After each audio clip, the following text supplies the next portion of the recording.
اے اللہ انہیں میری پرورش کی جزائے خیر دے اور میری حسن نگہداشت پر اجر و ثواب عطا کر، اور کمسنی میں میری خبرگیری کا انہیں صلہ دے۔ اے اللہ انہیں میری طرف سے کوئی تکلیف پہنچی ہو یا میری جانب سے کوئی ناگوار صورت پیش آئی ہو یا ان کی حق تلفی ہوئی ہو تو اسے ان کے گناہوں کا کفارہ درجات کی بلندی اور نیکیوں میں اضافے کا سبب قرار دے۔ اے برائیوں کو کئی گنا نیکیوں سے بدل دینے والے، بار الہا اگر انہوں نے میرے ساتھ گفتگو میں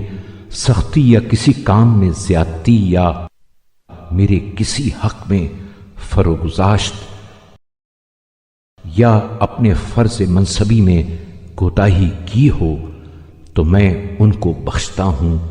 اور اسے نیکی و احسان کا وسیلہ قرار دیتا ہوں۔ اور پالنے والے تجھ سے خواہش کرتا ہوں کہ اس کا مواخذہ ان سے نہ کرنا، اس لیے کہ میں اپنی نسبت ان سے کوئی بدگمانی نہیں رکھتا اور نہ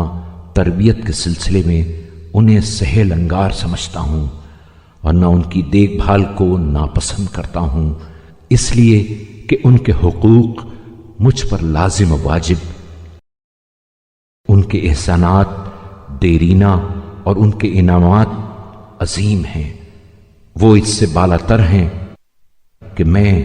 ان کو برابر کا بدلہ یا ویسا ہی عوض دے سکوں۔